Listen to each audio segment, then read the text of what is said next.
뉴스 시작합니다. 저는 동정민입니다. 뉴질랜드 전역을 충격에 빠뜨렸던 가방 시신 사건, 그 용의자가 한국에서 붙잡혔습니다. 개요는 이렇죠. 지난달 뉴질랜드에서 경매로 산 중고 가방 안에 한국인 10살, 7살 어린이 시신 2구가 들어있었습니다. 뉴질랜드 경찰은 용의자인 아이 엄마가 한국에 도피해 있다며 잡아달라 요청을 했고, 오늘 우리 경찰이 울산 아파트에서 이 여성을 체포했습니다. 여성은 일단 혐의를 부인하고 있는데요. 김정근 기자 보도 보시고 아는 기자로 이어갑니다. 모자가 달린 후드 자켓을 뒤집어써 얼굴을 가린 40대 여성. 지난달 뉴질랜드 오클랜드에서 여행용 옷가방 안에 숨진 채 발견된 7살, 10살 난 두 아이의 엄마입니다. 오늘 새벽 울산에 있는 아파트에서 검거된 여성은 아이를 죽이지 않았다며 혐의를 부인했습니다. 왜 울산으로 오셨어요? 혹시 도피 도와주신 분이 계세요? 도피를 누가 도와주셨나요? 왜 살해했나요? 안 했어요. 앞서 뉴질랜드 경찰은 아이 엄마를 유력한 살해 용의자로 보고 우리 정부에 검거를 요청했습니다. Their bodies were concealed in 2 suitcases of similar size. 여성은 4년 전인 지난 2018년 7월 뉴질랜드에서 한국으로 들어왔는데 현지 경찰은 자녀들이 이에 앞서 숨진 걸로 보고 있습니다. 여성은 한국에서 태어난 뉴질랜드 시민권자입니다. 남편은 뉴질랜드 현지에서 병으로 사망한 걸로 알려졌습니다. 여성에 대한 인터폴 적색 수배가 내려진 건 지난달 말. 경찰은 어제 여성이 울산에 머무르고 있다는 첩보를 입수하고 하루 만인 오늘 새벽 0시 45분에 검거했습니다. 검거 당시 여성은 별다른 저항 없이 경찰의 요청에 순순히 따른 걸로 전해졌습니다. 여성은 구속 상태로 검찰에 넘겨졌고 뉴질랜드 사법당국이 범죄인 인도를 요청하면 국내 법원에서 신병 인도 여부를 심사받게 됩니다. 채널A 뉴스 김정근입니다.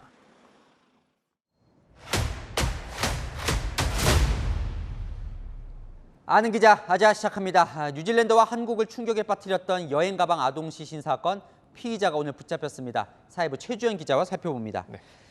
뉴질랜드 현지에서도 오늘 피의자가 체포되자 큰 관심을 보였다죠? 맞습니다. 현지에서도 한국 언론을 인용하면서 이 여성의 검거 소식을 거듭 전하고 있는 상황인데, 처음 시신이 발견됐을 때부터 상당히 충격을 안겨줬었던 이 사건이었었는데, 사건을 간략하게 한번 정리 먼저 해보겠습니다.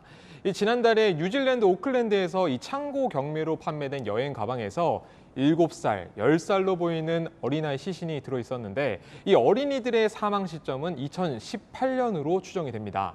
뉴질랜드 인터폴이 이 숨진 아이들의 엄마이자 한국계 뉴질랜드인인 40대 여성을 붙잡아달라고 우리 경찰에 공조를 요청했고, 한 달 만인 오늘 결국 울산에서 검거가 된 것인데, 이 여성은 이 아이를 살해하지 않았다라며 혐의를 부인하는 발언을 앞서 리포트에서 보신 것처럼 했는데, 이 발언이 이 뉴질랜드에 전해지자 빨리 현지로 데려와서 수사를 하라, 이런 목소리가 나오고 있는 겁니다.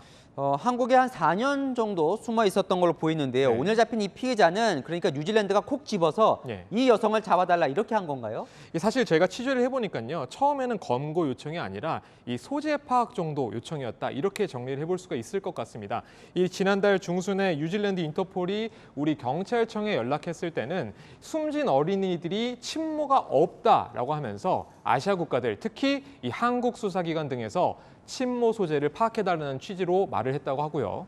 이후 뉴질랜드 사법당국이 이 아동 살해 혐의를 의심해서 관심 인물에서 피의자로 전환하며 이 검거에 나서게 된 걸로 보이게 됩니다.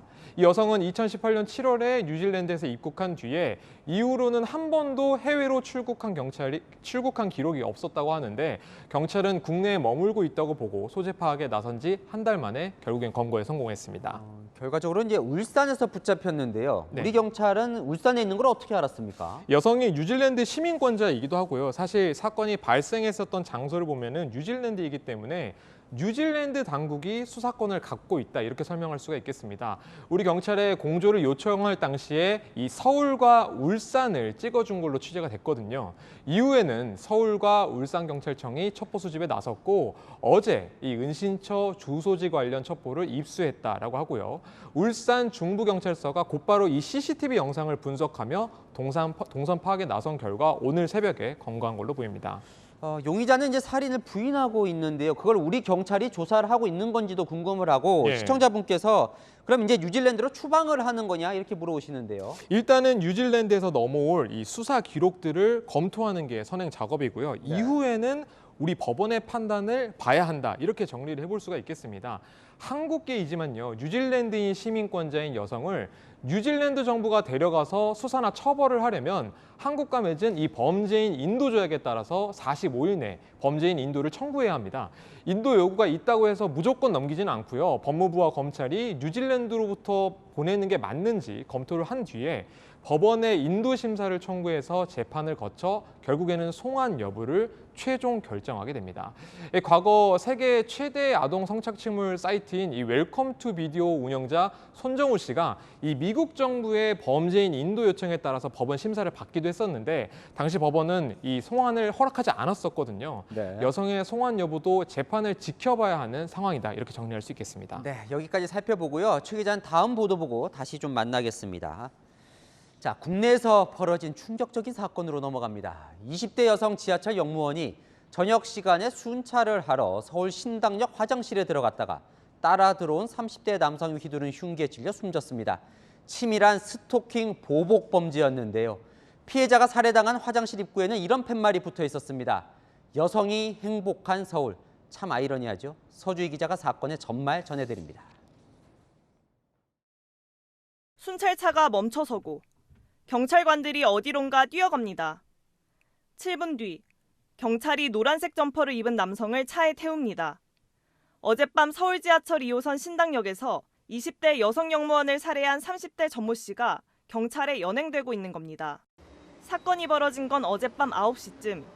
전 씨는 순찰을 위해 역 화장실로 들어가는 여성 역무원을 따라가 흉기로 살해했습니다. 역무원은 비명을 지르며 화장실 칸 안에 있는 비상벨을 눌렀고 소리를 듣고 달려온 시민 1명과 인근에 있던 직원 등 3명이 전 씨를 제압했습니다.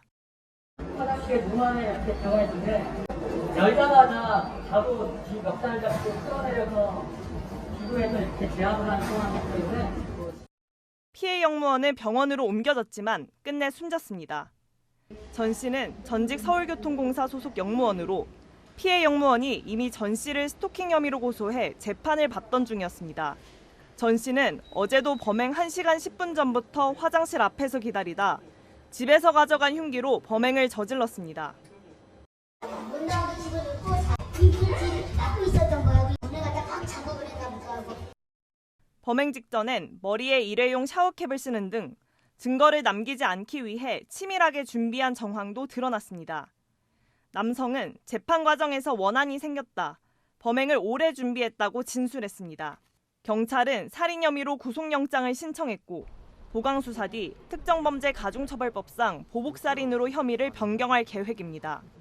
보복살인이 적용되면 무기 또는 10년 이상의 징역에 처해져 살인죄보다 무겁게 처벌됩니다. 채널A 뉴스 서주입니다. 피의자는 피해 여성과 서울교통공사 입사 동기였습니다. 피해 여성을 상대로 지속적으로 스토킹과 협박을 한 혐의로 재판을 받고 있었죠. 법원 선고를 하루 앞두고 작심하고 달려드는 남성의 피해자 여성은 무방비였습니다. 조민기 기자 보도 보시고 다시 아는 기자 만나보겠습니다. 검은색 승합차가 경찰서로 들어가고 병원복을 입은 전 씨가 차에서 내립니다. 검거 과정에서 흉기에 손을 다친 전 씨가 치료를 마치고 호송된 겁니다. 전 씨와 숨진 여성 역무원의 악연이 시작된 건 지난 2018년입니다. 두 사람은 서울교통공사에 동기로 입사했고 전 씨는 이듬해인 2019년부터 사적인 만남을 강요했습니다. 하지만 역무원이 거부하자 불법 촬영물을 빌미로 협박하기 시작했고 지난 10월 역무원의 고소로 경찰 수사를 거쳐 재판에 넘겨졌습니다. 오늘이 1심 선고가 예정된 날이었는데 선고를 하루 앞두고 범행을 저지른 겁니다. 경찰은 첫 고소 당시 전 씨를 긴급 체포한 뒤 구속영장을 신청했고 숨진 역무원을 신변 보호 시스템에 등록했습니다. 하지만 법원이 구속영장을 기각했습니다. 피해를 막을 수 있었던 첫 번째 기회를 놓친 것 아니냐는 지적이 나옵니다. 이때 전 씨는 서울교통공사로부터 직위 해제됐습니다. 스토킹 행위는 이후로도 계속됐습니다. 재판 중인 사건에 합의해달라며 계속 찾아간 겁니다. 결국 올해 1월 피해 영무원의 추가 고소로 스토킹 혐의까지 더해져 재판을 받아왔습니다. 하지만 이번에는 피해자의 신청이 없었다는 이유로 신변 보호 조치는 이뤄지지 않았습니다. 스토킹 범죄의 특성상 현장에서 경찰이 상세하고 세세한 판단으로 선제적이고 능동적인 조치를 하지 못한 아쉬움이 있습니다. 경찰은 전 씨의 신상 정보를 공개하는 방안을 검토하고 있습니다. 오늘 오후 신당역에는 피해자를 추모하는 피켓과 조화가 놓이기도 했지만 역 관계자에 의해 철거됐습니다. 채널A 뉴스 조민기입니다. 자, 최주현 기자 다시 나왔습니다. 피의자도 영무원 출신이다 보니까 네. 피해자가 어떤 스케줄로 근무하는지 알고 있었을 것 같아요. 계획 범죄로 꼭 봐야겠죠? 사실 앞에 리포트에서 보신 것처럼 계획 범죄로 볼 수 있을 만한 정황이 아주 곳곳에 숨어 있다 이렇게 볼 수가 있겠습니다. 사실 피의자 전 씨 여자 화장실 앞에서 피해자를 기다렸다가 흉기를 휘둘렸죠. 전 씨는 지난해 10월에 직위 해제가 되기 전까지 다른 역에서 근무를 했었는데 업무 일정이나 혹은 순찰 동선을 잘 알고 있었고 피해자가 홀로 화장실에 들어가는 상황을 노려서 범행을 저질렀을 가능성이 크게 점쳐지고 있습니다. 경찰도 아무래도 이런 부분을 주의 깊게 들여다보고 있을 텐데 또 범행을 위해서 샤워캡이나 혹은 흉기를 미리 준비한 것은 물론이고 미리 화장실 앞에서 1시간가량, 1시간 10분가량을 기다린 점도 계획 범행을 뒷받침하는 요소라고 볼 수가 있겠습니다. 보니까요, 지난 1년 동안 두 사람 사이에 많은 일이 있었더라고요. 예, 맞습니다. 두 사람은 이 서울교통공사에서 처음 이 악연 입사를 하면서 처음 만나게 됐는데 지난 2018년 10월에 12월에 함께 입사를 했지만 지난해 10월과 올해 1월에 이 피해자가 전 씨를 경찰에 각각 성범죄 혐의와 스토킹 혐의로 고소했습니다. 이 과정에서 경찰과 검찰이 지난해 10월 이 전 씨를 구속해야 한다며 법원에 영장을 신청했습니다만 법원이 기각을 했습니다. 결국 전 씨는 불구속 상태로 1심 재판을 받고 있었는데 선고 날짜가 바로 오늘이었거든요. 결국 재판 결과가 나오기 하루 전에 살해당한 겁니다.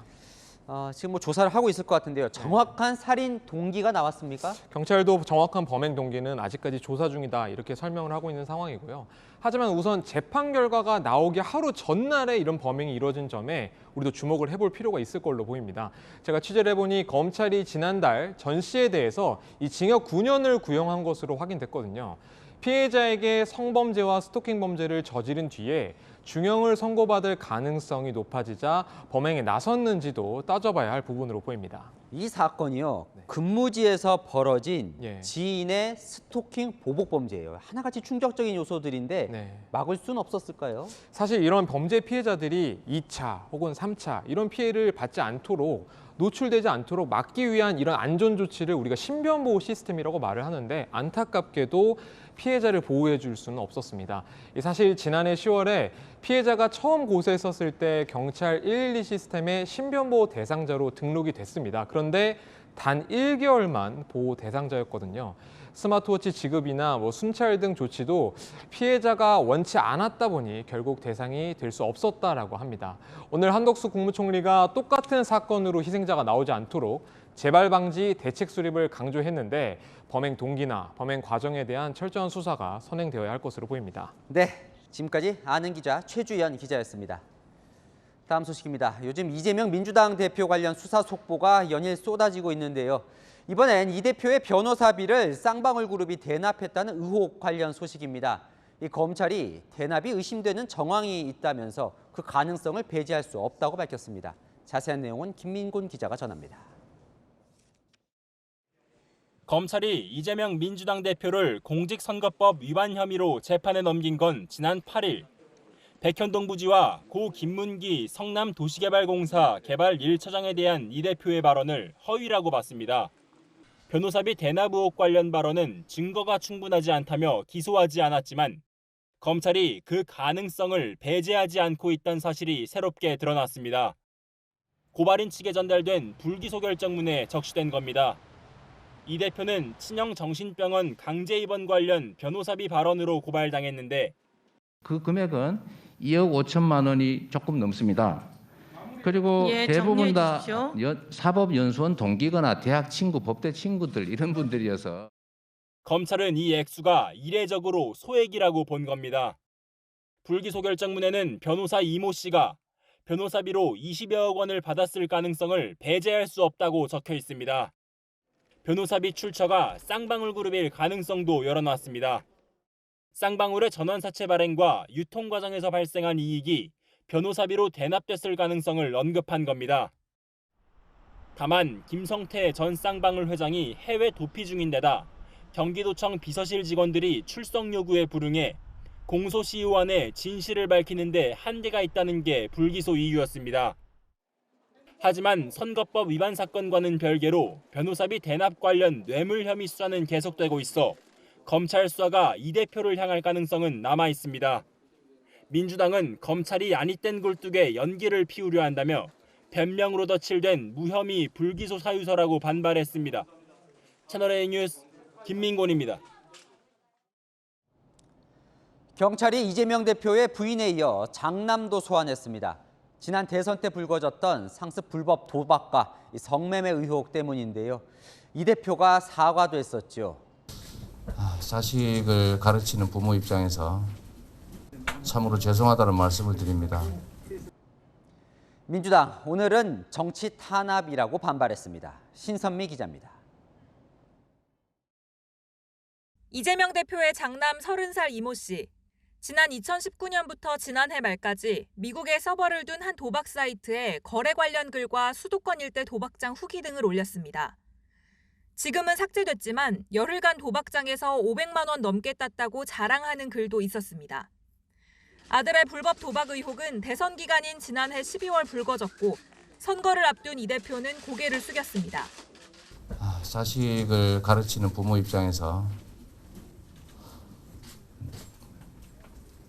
참으로 죄송하다는 말씀을 드립니다. 이 대표 장남은 또 2020년 3월 한 온라인 사이트에 특정 마사지 업소를 언급하며 다시는 안 간다는 등의 게시물을 올려 성매매 의혹까지 제기됐습니다. 저도 알 수 없는 일이긴 한데 본인이 맹세코 아니라고 하니 부모된 입장에서는 믿을 수밖에 없는 상황입니다. 경기남부경찰청 사이버범죄수사대는 어제 이 대표 장남을 피의자 신분으로 소환해 조사했습니다. 10시간가량 진행된 비공개 조사에서 이 씨는 변호사 1명과 경찰에 출석해 관련 의혹에 대해 진술하고 밤늦게 귀가한 걸로 알려졌습니다. 민주당은 정치 탄압, 먼지떨이 수사라며 반발했습니다. 정말 이것은 그냥 타켓수 딱 정해놓고 그리고 여기에 대해서는 그냥 탈탈 털어가지고 나올 때까지 뭔가 문제 생길 때까지 하겠다라고 하는 의도가 있지 않는 이상 이 정도로까지 할 수가 있나 싶어요. 경찰은 확보한 해외 도박 사이트 자료와 이 씨 계좌 내역, 진술 등을 종합적으로 검토해 사건 송치 여부를 판단할 방침입니다. 채널A 뉴스 신선미입니다. 대선 당시 이재명 민주당 대표를 비판하는 글을 올렸던 이 친문 권리당원들이 최근 일부 제명된 것으로 확인됐습니다. 이 대표 낙선을 야기한 해당 행위라는 건데요. 친문 속가내기냐는 이야기들도 나옵니다. 김유빈 기자의 단독 보도입니다. 자신을 문재인 전 대통령 지지자인 문파라고 밝힌 민주당 권리당원 A씨가 SNS에 공개한 경남도당 윤리심판원 명의의 징계 결정문 통지서입니다. 통지서에는 중앙당 권리당원 게시판에 쓴 글의 내용이 우리 당 대통령 후보의 낙선을 야기하는 중대한 해당 행위로 판단한다며 최고 수위의 징계인 제명을 의결했다는 내용이 담겼습니다. A씨는 게시판을 일일이 뒤져서 문파들을 다 쫓아내나 보다 부지런하다고 비꼬았습니다. 친문 성향의 B씨도 SNS에 욕이나 실컷하고 제명당할 거리라며 통지서를 인증했습니다. 친문 성향의 당원 커뮤니티에서는 나도 제명당했다는 인증글들이 일주일 새 속속 올라오고 있습니다. 경남도당에서만 5명 이상이 대선 당시 해당 행위라는 중징계를 받았는데 전국 시도당으로 확대할 경우 징계를 받은 당원들은 더 많을 것으로 예상됩니다. 이재명 후보를 찍느니 차라리 윤석열 후보를 찍겠다는 등 이 후보를 비방한 내용이 문제가 된 것으로 알려졌습니다. 당 일각에서는 이재명 체제 출범 이후 강성 친문 당원들을 솎아내고 지지층으로 당원을 채우려는 것 아니냐는 관측이 나옵니다. 여러분, 민주당에 입당하십시오. 나 혼자 하기 힘드니 내가 아는 사람 지금부터 3개월 목표로 가까운 쪽부터 체계적인 공작을 통해서 작업을 통해서 내 공작 그랬다고 또 뭐 빨갱이라고 그럴지도 모르겠어요. 이에 민주당은 당원 게시판에 쓴 글이 해당 행위로 판단돼 제명 조치한 것이라며 특정 계파를 향한 색출이 아니었다고 해명했습니다. 채널A 뉴스 김유빈입니다. 네. 민주당과 정의당이 파업으로 인해 피해를 입은 기업의 손해배상 청구를 막는 이른바 노란봉투법을 추진하고 나섰습니다. 과반 의석으로 정기국회 내에 처리하겠다는 입장인데 경영계와 여당은 불법 파업 면죄부라며 반발합니다. 한수아 기자입니다. 더불어민주당과 정의당 등 야당과 무소속 의원 56명이 노란봉투법을 공동 발의했습니다. 노란봉투법은 2014년 쌍용자동차 파업 때 노란봉투에 성금을 담아 보낸 데서 유래했는데 노동조합의 파업 등 쟁의 행위에 대한 기업의 손해배상 청구를 막는 것이 핵심입니다. 노란봉투법을 우리 당의 주요 입법과제, 특히 22대 민생 입법과제로 선정을 하고 추진 의지에는 변함이 없습니다.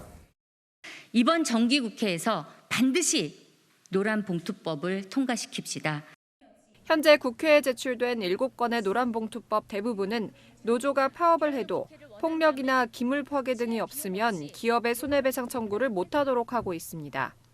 하지만 불법이 있더라도 노조의 결정에 따른 것일 때는 개인에게 손해배상 청구를 금지해 사실상 불법 파업에 면죄부를 준 것이라는 지적이 나옵니다.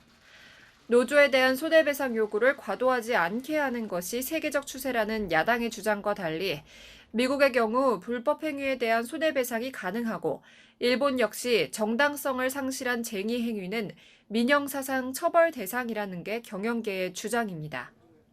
국민의힘은 노란봉투법은 불법 파업을 조장하는 황건적 보호법에 불과하다고 비판했습니다. 불법적으로 이법적으로 한 행위까지 여기에 대해서 다 면책을 해줬을 경우에는 대한민국의 기업을 어떻게 규율해 나갈 것입니까? 노란봉투법을 둘러싼 논란이 커지자 고용노동부는 관련 해외 사례를 분석해 다음 주쯤 국회에 보고하겠다고 밝혔습니다. 채널A 뉴스 한수아입니다. 전 정부의 각종 사업과 인물에 대한 감사원 감사가 전방위로 확대되고 있습니다. 감사원은 앞서 탈원전 사업에 대한 집중 감사를 예고했죠. 이번엔 알박기 인사 논란을 빚은 한국원자력안전재단에 대한 감사에도 착수했습니다. 홍지은 기자입니다.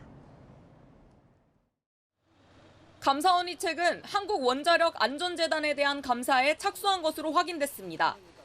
감사원은 지난달 29일과 지난 2일 두 차례에 걸쳐 재단 측의 경영관리 실태 점검을 위한 자료 제출을 요구한 것으로 전해졌습니다.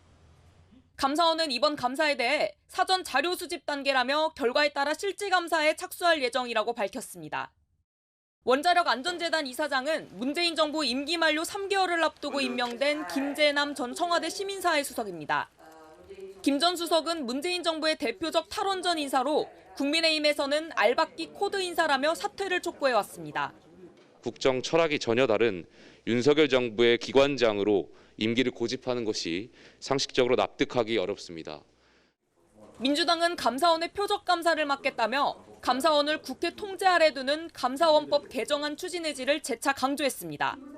감사원이 스스로 개혁의 대상이 되기를 자처한다면 민주당은 감사원의 중립성과 독립성을 지키기 위한 입법에 나설 것임을 분명히 합니다. 국민의힘은 반헌법적 발상이라며 맞섰습니다. 입맛에만 맞는 감사만 진행하라는 소위 감사 완박을 깨하는 것으로서 얼마나 저지른 잘못이 막해 독립적인 감사원의 직무조차 국회에서 통제하려는 것인지 묻지 않을 수 없습니다. 감사원은 오늘부터 소쿠리 투표 논란을 빚은 중앙선관위에 대한 현장 감사에도 착수했습니다. 채널A 뉴스 홍지은입니다. 정부는 문재인 정부의 태양광 사업에 대해서도 대대적인 손보기에 나설 것으로 보입니다.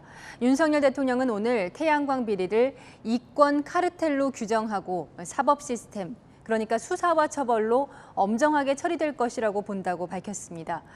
지금까지 2,600억 원 넘는 세금이 줄줄 샌 것으로 나타난 태양광 사업, 그 현장을 제가 취재했습니다.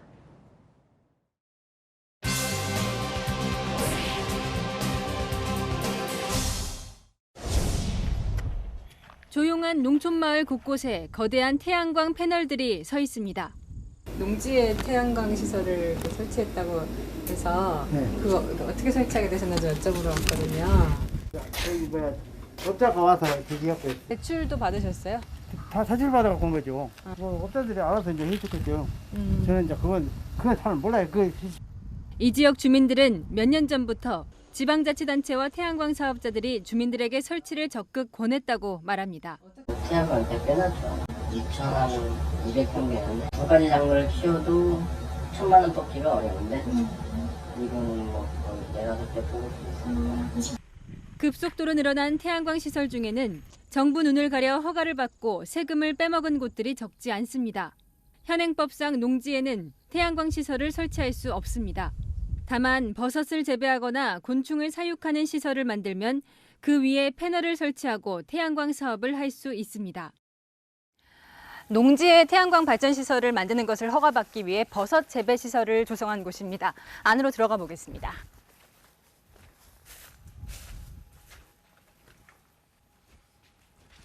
거의 텅 비어 있는데요. 이렇게 통나무만 몇 개 갖다 놨고 실제로 버섯을 키운 흔적을 찾아보긴 힘듭니다. 가짜 재배 시설에 태양광 패널을 올려 꼼수로 허가를 받은 겁니다. 이런 식으로 정부 보조금 대출금까지 받은 사례는 지금까지 4개 지자체에서만 20곳이나 됩니다. 이 창고는 그냥 원래 어떤 창고예요? 이거 거시기요. 축사예요. 소 키우는 축사. 태양광 패널 공사비를 부풀려 불법 대출을 받은 축사도 있습니다. 산업부 승인 없이 태양광 보조금 17억 원을 빼돌려 마을회관을 지은 지자체도 정부 점검에 적발됐습니다. 거기 담당 공무원 그 시나 분 있으면 거기 태양광 담당 부서가 있어요. 땅은 거기 허가가 나오냐 안 나오냐가 가장 먼저 중요하거든요. 정부가 전국 태양광 사업을 모두 조사하기로 하면서 대대적인 수사로 이어질 것이란 관측이 나옵니다. 여인선이 간다 였습니다.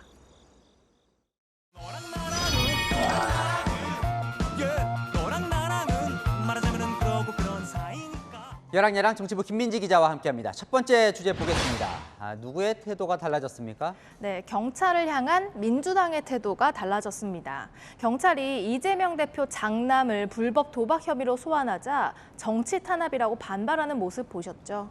민주당은 요즘 연일 경찰 비판이죠. 이 대표 수사가 계속하고 있으니까요. 네, 성남FC 후원금 의혹과 관련해서 이 대표를 기소 의견으로 송치했을 때도 경찰을 비판했었죠. 이 사건은 경찰이 1년 전 혐의가 없다고 불송치 결정을 내린 바 있습니다.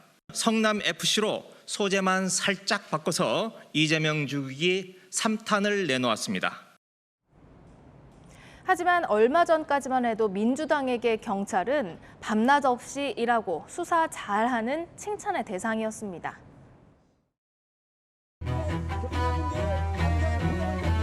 우리 경찰들은 밤낮 없이 일합니다. 우리 경찰이 무엇을 잘못했다고 우리를 통제하고 길들이고 징계하려고 합니까?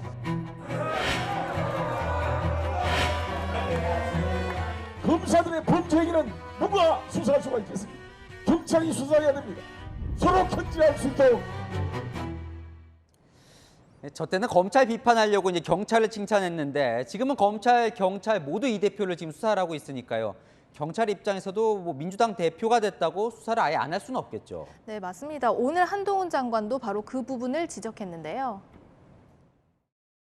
범죄 수사를 받던 사람이 다수당의 대표가 됐다고 해서 만약에 죄가 있더라도 덮어달라고 얘기하는 것을 국민 누가 수긍할 수 있겠습니까? 한 장관은 검찰과 경찰이 공정하게 수사할 것이라고 덧붙였습니다. 네, 다음 주제 보겠습니다. 시끄러워. 얼굴이 낯선데요. 누굽니까? 서울시 의원인데요. 어제 시의회에서 벌어진 일부터 보고 오시죠.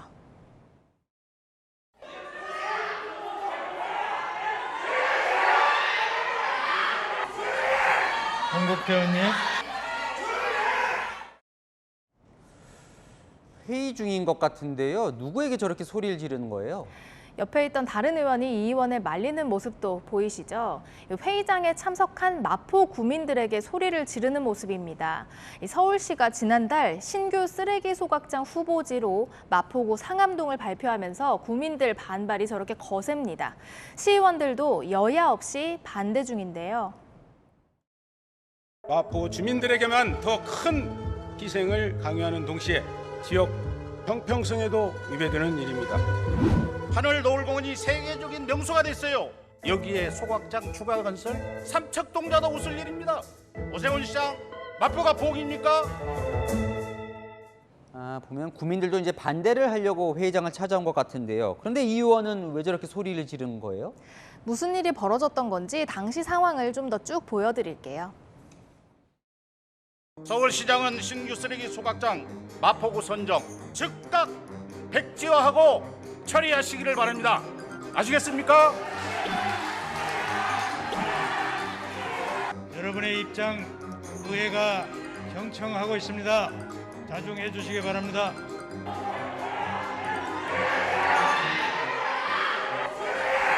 홍국표 의원님.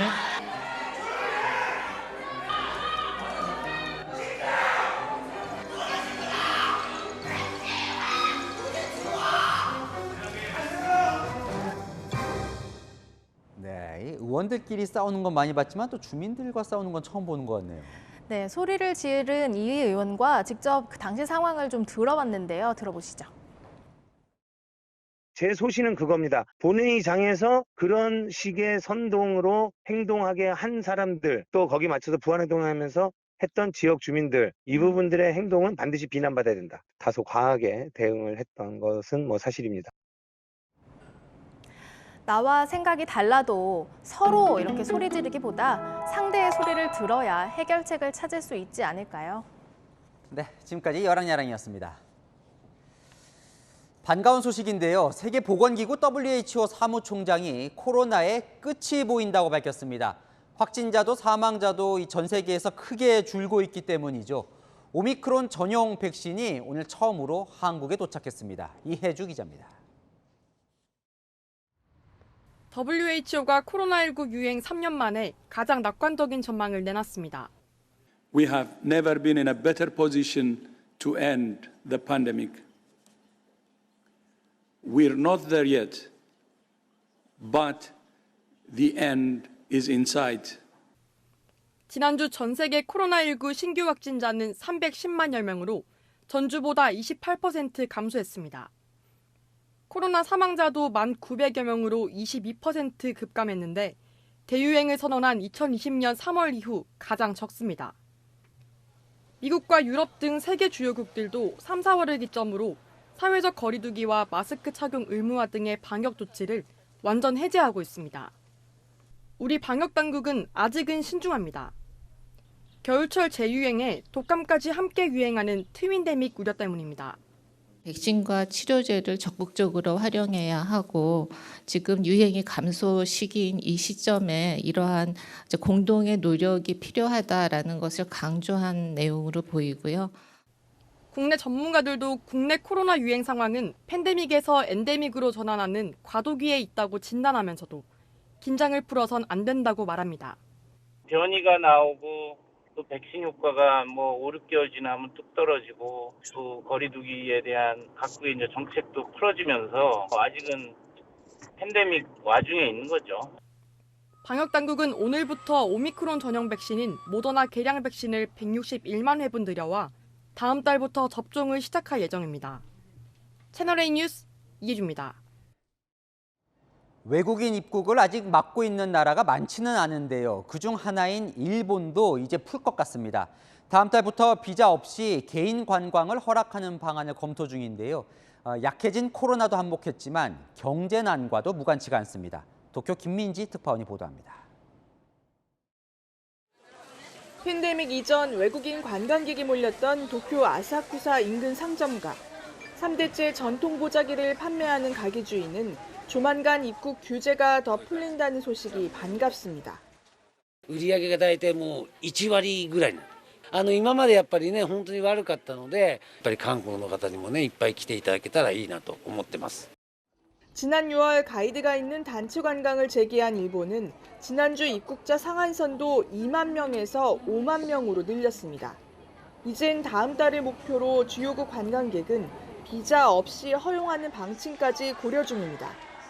현지 언론들은 기록적인 엔화 약세 상황을 벗어나기 위한 자구책이라고 분석합니다.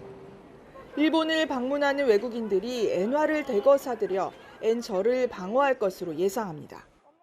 Much more convenient to like shop in Japan because everything is that much cheaper than usual.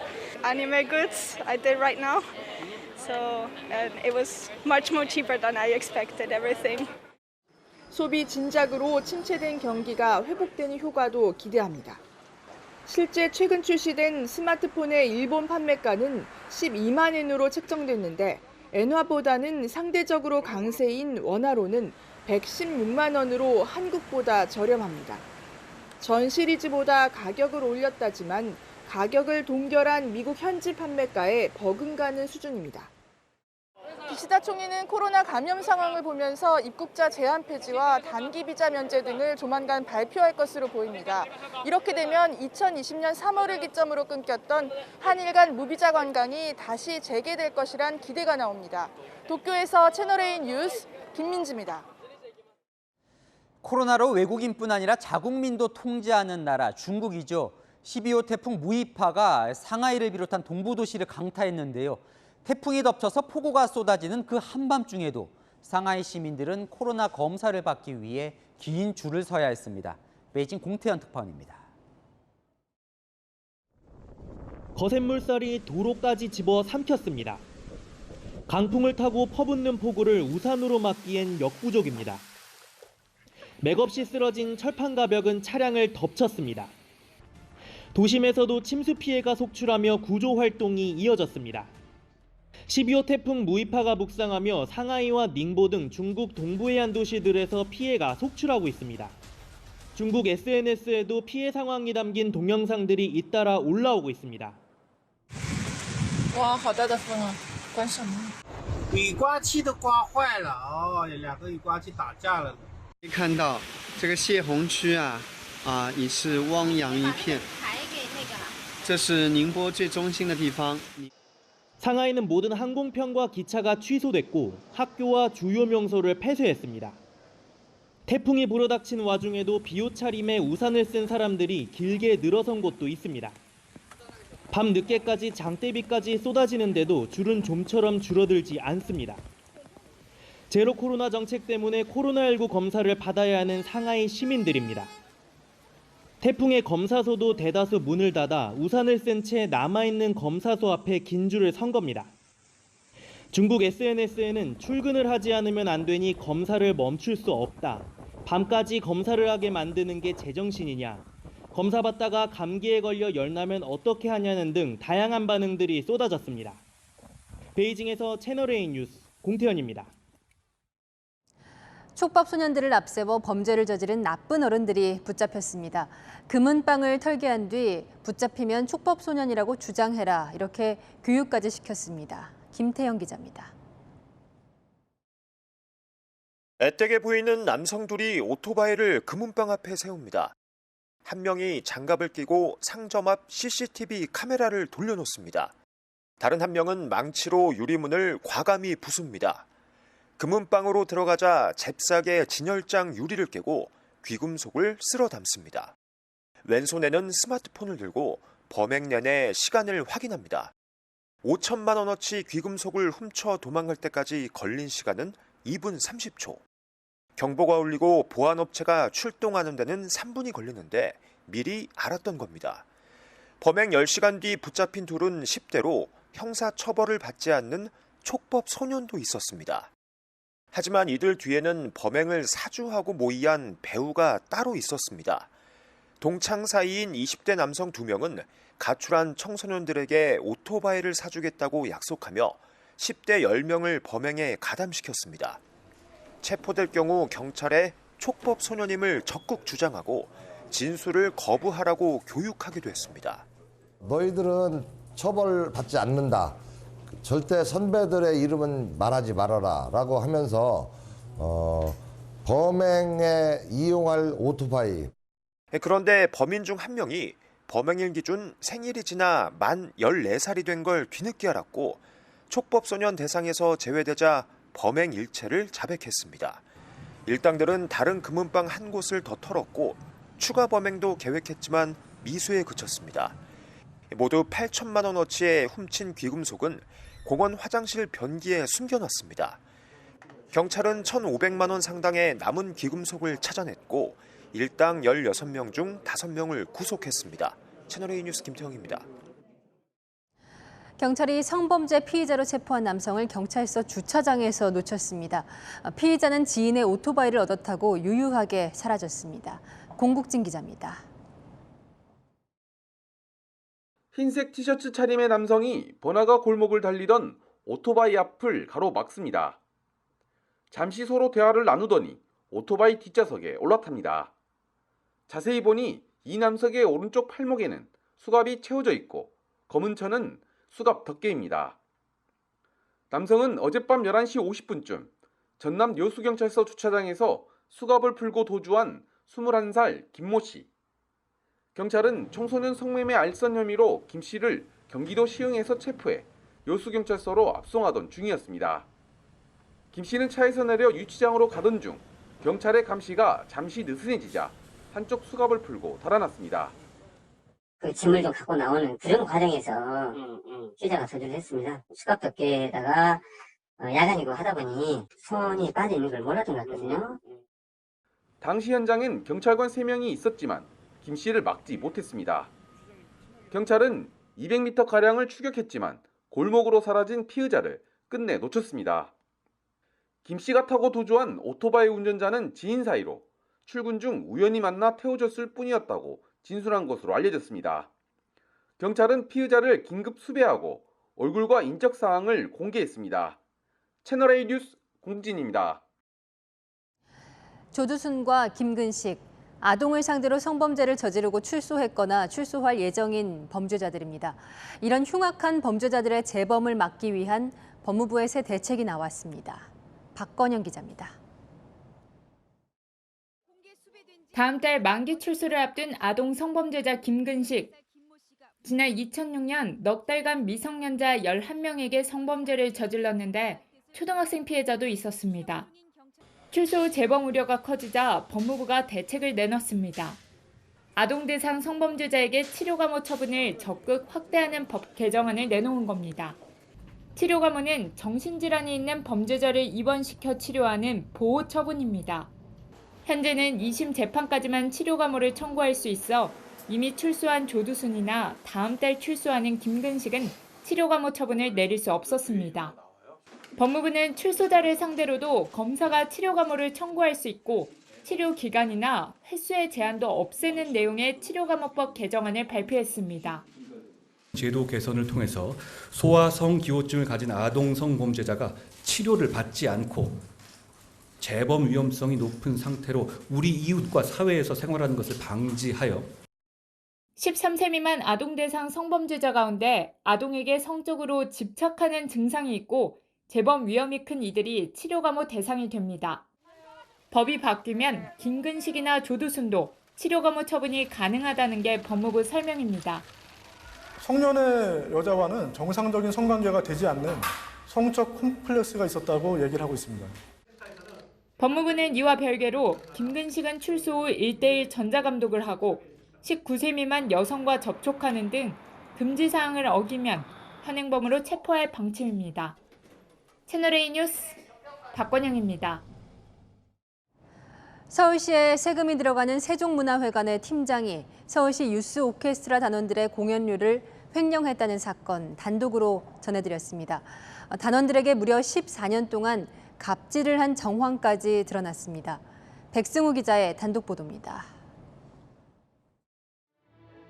지난 2018년 12월 세종문화회관 서울시 유스 오케스트라 팀장급이자 총무였던 김모 씨가 한 단원에게 보낸 SNS입니다.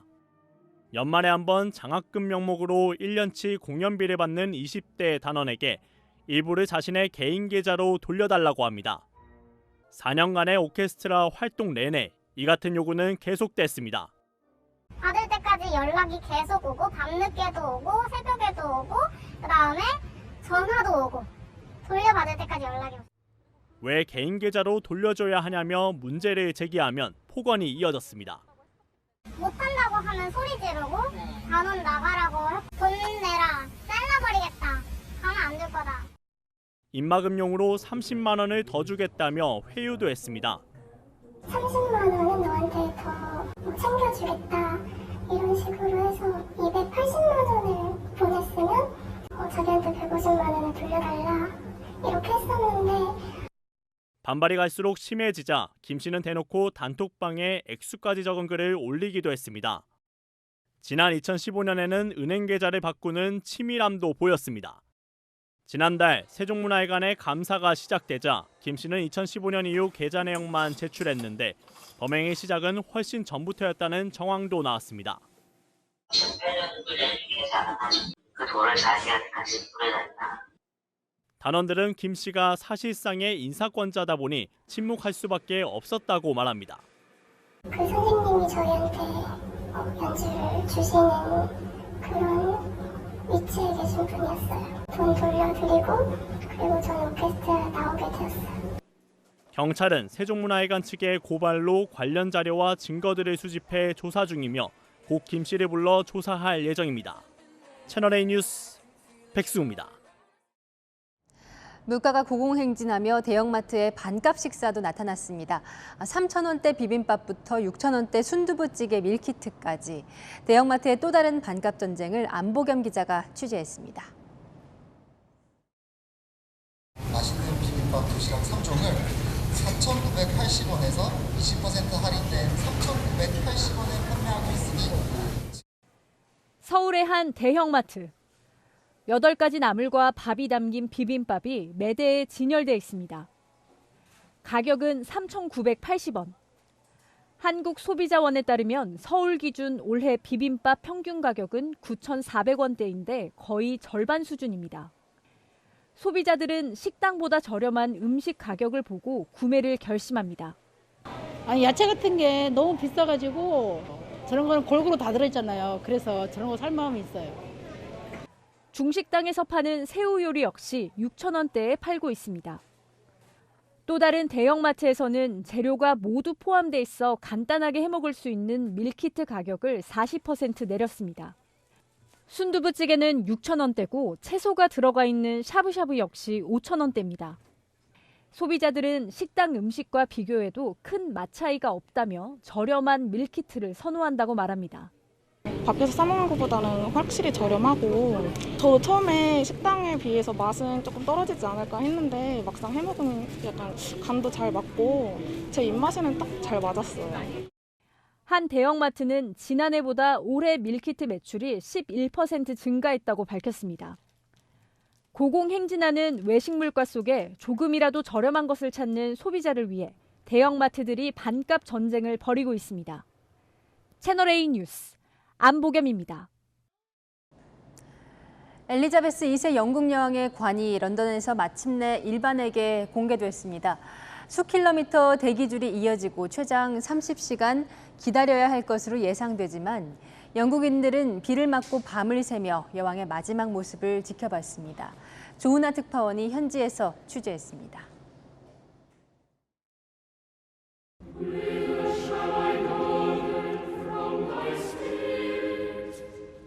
성가가 울려 퍼지고 왕관이 놓인 여왕의 관이 웨스트민스터 홀 중앙에 있는 단으로 옮겨집니다. 여왕을 추도하는 예배가 끝나자 일반 추모객들의 조문이 시작됩니다. 70년 동안 영국을 지켰던 여왕의 관을 눈앞에서 직접 지켜보는 영국인들은 눈물을 훔칩니다. The Queen to me is my female role model, and she did us proud. And it's a privilege to be able to go and walk past the coffin. 웨스트민스터로 향하는 줄은 끝이 보이지 않습니다. 다리를 가로지르고 템스강을 따라 인파가 이어집니다. 시민들은 하늘에서 비가 떨어져도 해가 져도 바닥에 눕고 쉬면서 여왕을 만나는 시간을 손꼽아 기다립니다. We didn't actually sleep because of the rain and the wet and cold. 여왕의 마지막 모습을 보려는 추모객들이 이곳 웨스트민스터 홀로 모여들고 있습니다.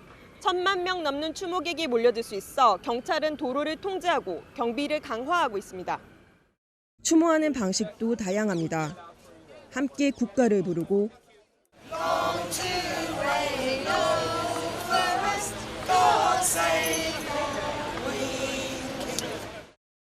역사적인 현장을 그림으로 남깁니다.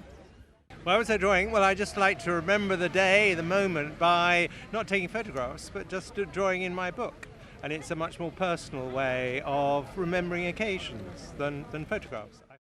현재 대기 행렬은 4km에 달하고 최장 30시간을 기다려야 할 수도 있습니다.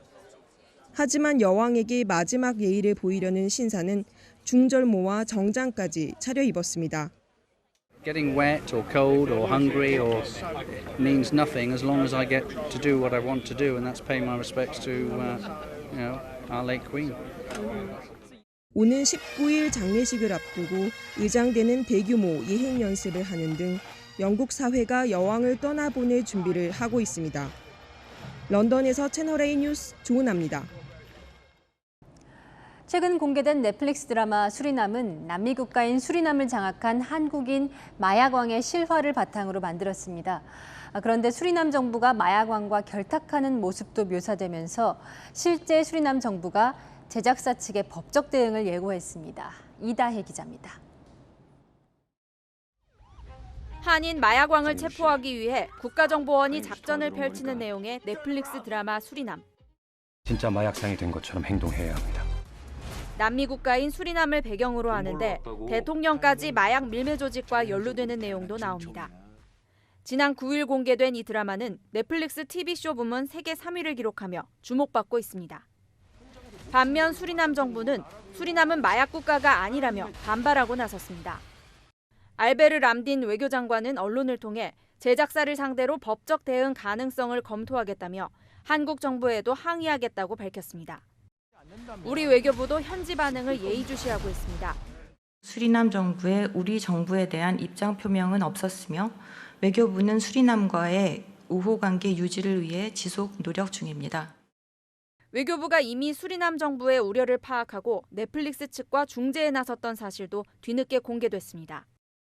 외교부 핵심 관계자는 채널A에 지난해부터 수리남 정부가 제목과 관련한 항의의 뜻을 전달해와 넷플릭스 측과 관련 내용을 논의했다고 밝혔습니다. 영어 제목이 나르코 세인츠로 바뀐 것도 외교부가 관여한 결과인 것으로 전해졌습니다. 이런 가운데 수리남을 함께 관할하는 주 베네수엘라 한국 대사관은 드라마에 대한 현지 불만이 한인 상대 범죄로 비화할 수 있다는 우려 속에 교민들에게 각별한 주의를 당부하기도 했습니다. 채널A 뉴스 이다혜입니다. 하루 사이 여름과 가을이 공존하고 있습니다. 전국에 바람도 강하게 불고 있는데요. 내일도 서쪽에는 늦더위가 이어지겠고 비 소식도 있습니다. 내일 새벽 경기 북부를 시작으로 오전 중에 서울을 비롯한 중서부 지역으로 확대될 텐데요. 경기 북부에는 최고 60mm, 서울 등 중서부 지역에는 5에서 40mm가 예상됩니다. 제주에는 60mm의 비가 더 내리겠습니다. 내일 아침 서울은 22도, 대전은 21도로 출발하겠고요. 한낮에는 서울 29도, 전주는 32도, 광주는 31도까지 올라 덥겠습니다. 일요일부터 동쪽과 제주에 비 소식 들어있고요. 다음 주 화요일부터는 기온이 내려가 선선하겠습니다. 현재 예상대로라면 제14호 태풍 남마돌은 다음 주 초 일본 규슈에 상륙할 것으로 보이는데요. 제주와 남해안 지역은 간접 영향에 대비하셔야겠습니다. 날씨였습니다. 한국이 이 정도로 크게 우려할 줄 몰랐다. 미국에서 생산된 전기차만 혜택을 주겠다는 법안 통과 뒤에 한국 자동차 업계 타격이 너무 크다며 항의를 하자 미국 정부는 이 정도일 줄 몰랐다는 반응이었습니다. 미국의 동맹국 배려도 아쉽지만 우리 사정을 미리 알리지 못한 정부의 뒷북 외교도 아쉬운 대목이죠. 미국이 이번엔 바이오 산업도 미국 우선으로 하겠다고 예고를 했죠. 백악관이 오늘 회의를 열어서 구체적 조치 마련에 착수했는데요. 우리 정부 이번엔 안이 확정되기 전에 빨리 움직여야겠습니다. 마침표 찍겠습니다. 2번 실수는 실력. 뉴스에 마칩니다. 감사합니다.